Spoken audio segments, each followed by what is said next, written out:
Penyakit diare pada anak. Apa itu diare? Diare adalah suatu kondisi yang ditandai dengan tingkatnya frekuensi buang air besar atau PAP menjadi 3 kali atau lebih dalam 1 hari. Dengan diare juga berhubungan dengan rasa tidak enak pada abdomen dan perineal dan rasa terdesak saat ingin membuang air besar.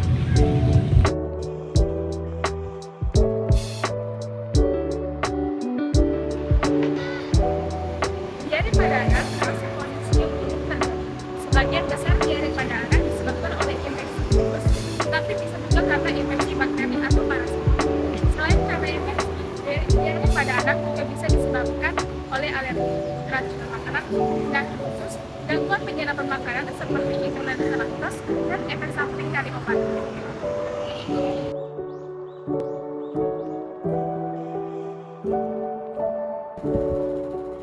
Faktor risiko diare.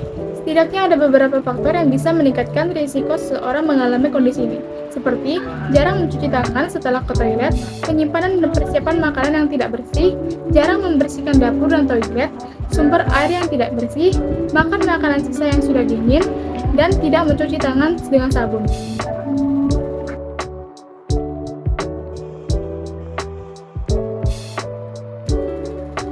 Gejala diare.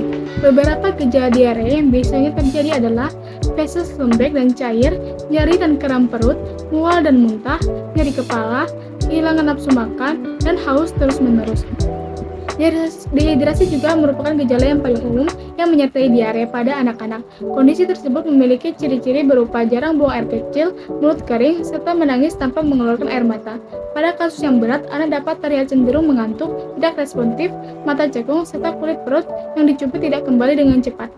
Sedangkan tanda dehidrasi pada orang dewasa antara lain kelelahan dan tidak bertenaga, kehilangan nafsu makan, pusing, mulut kering, dan serta nyeri kepala.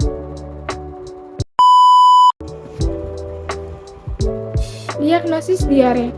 Dokter akan mendiagnosis diare dengan melakukan wawancara medis, pemeriksaan fisik, serta pemeriksaan penunjang seperti pemeriksaan sampel feses di laboratorium untuk mengidentifikasi infeksi yang terjadi pada pengidap, serta darah untuk mengetahui penyebab diare.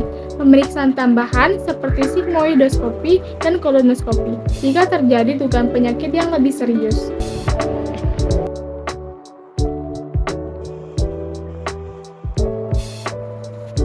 Selanjutnya adalah komplikasi diare. Beberapa komplikasi bisa terjadi akibat gangguan pencernaan ini, antara lain dehidrasi ringan hingga berat, sepsis, infeksi berat yang bisa menyebar ke organ lain, malnutrisi terutama pada anak dengan usia kurang dari 5 tahun yang dapat mengakibatkan menurunnya kekebalan tubuh anak. Ketidakseimbangan elektrolit karena elektrolit ikut terbuang bersama air yang keluar saat buang air besar, yang menimbulkan tanda-tanda berupa lemas, lumpuh hingga kejang. Kulit di sekitar anus mengalami iritasi karena pH tinja yang tajam.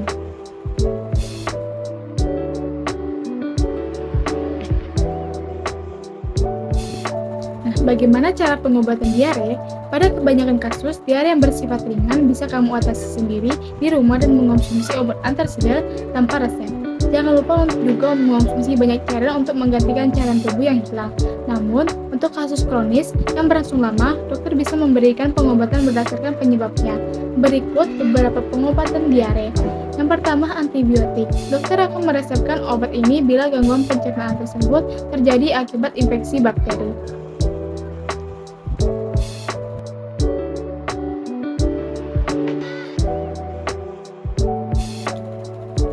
Pencegahan diare. Beberapa upaya yang bisa kita lakukan untuk mencegah gangguan pencernaan ini antara lain selalu mencuci tangan terutama sebelum dan setelah makan, setelah menyentuh daging mentah, setelah dari toilet, atau setelah bersin dan batuk dengan menggunakan sabun dan air bersih. Mengkonsumsi makanan dan minuman yang sudah matang sempurna, serta menghindari makanan dan minuman yang tidak terjamin kebersihannya. Dapatkan vaksinisasi rotavirus, salah satu penyebab diare. Bisa kamu cegah dengan vaksin rotavirus. Vaksin ini biasanya dokter berikan kepada bayi dalam beberapa tahap selama tahun pertama kehidupannya.